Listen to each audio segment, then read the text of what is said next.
Alright, Bob Buckley here with another Frontline Disc Golf Form review. Today we have a forehand review for JHoman on the right here and comparing him to Dan Brooks Walls on the left. I'll go through and I'll play the form once through and then I'll go talk about it.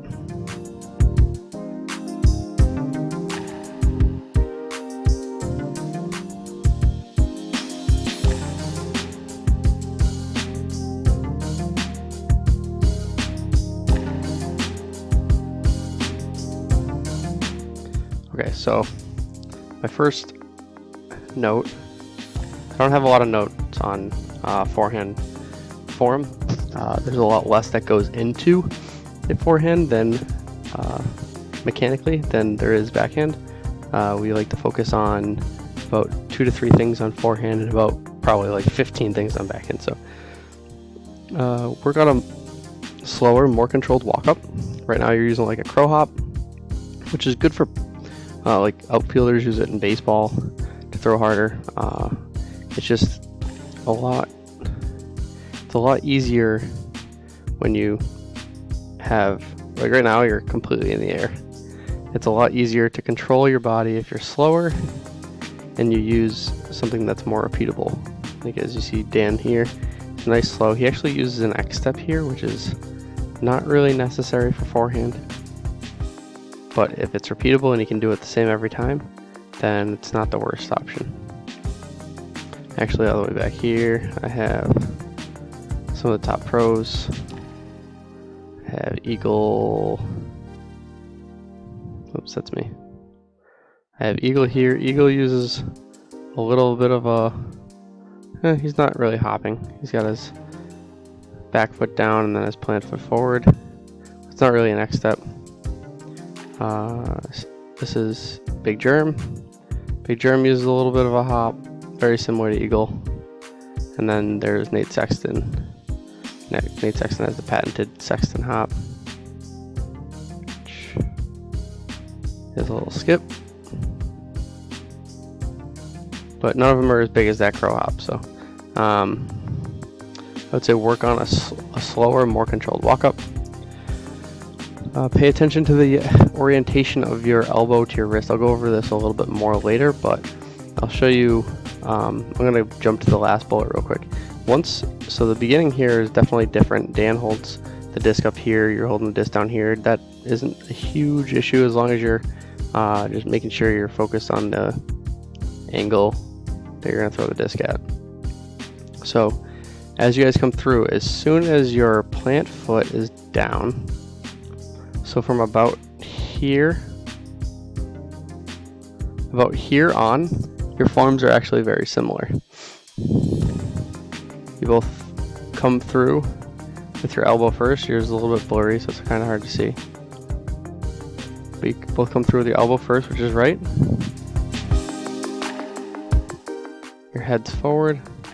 You're almost resisting here with your head. As you can see, Dan is...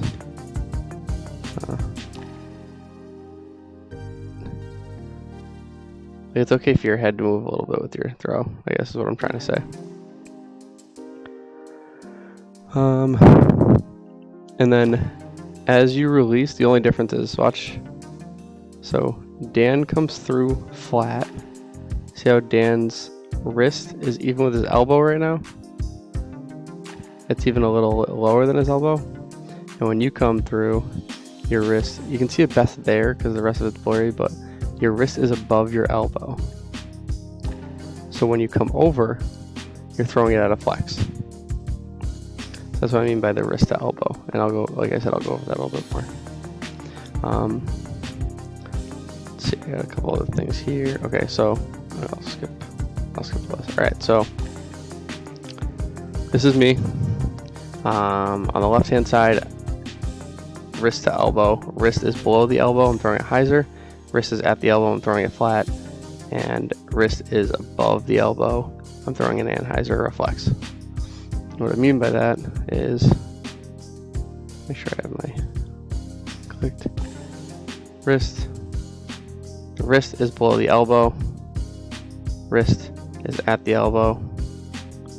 Wrist is below the elbow. Or sorry, wrist is above the elbow for an anhyzer. like I said, I have, oh, I forgot I can't move the screen with the ink on it. Alright, so there's a hyzer, there's a flat release, there's an anhyzer. So that's a little bit of angle control. It takes a little bit of muscle training in order to get that down correctly. I added a couple things in here I'm going to go over just in case you're not aware of the different forehand grips. This is what we call a two-finger modified. A modified two-finger right here. You get your middle finger on the edge, your pointer finger bent with the pad of your finger against the rim. With all of the different forehand grips, the one thing that's consistent is that we have the pads of our fingers on the rim, because that's what's going to give us the friction against the disc to give it the spin.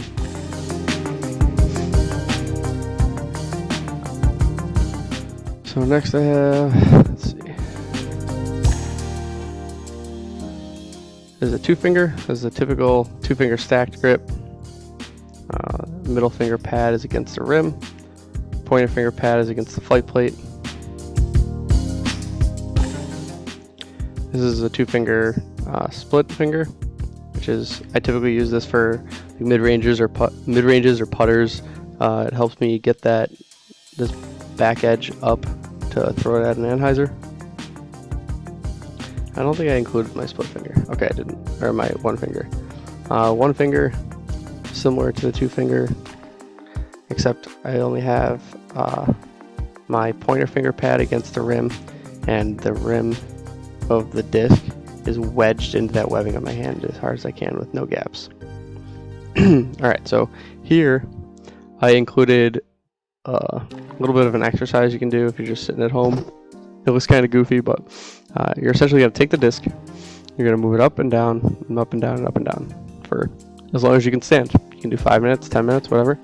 And it might seem like it's silly at first, but after doing it for a while, you'll be able to feel that the muscles in your forearm burning, which means that you're working it out. So you're just moving it up and down like a hammer. Call it the hammer drill, and that'll strengthen the muscles in your forearm and give you more power and better wrist control. Let's see, do I have anything else? I think that's it. Hopefully you enjoyed it. Hopefully the added content helped out a little bit. I know my forehand reviews can be kind of bland because there's not much to talk about, but I'm trying to add content, so let me know. Give me some feedback. That is all.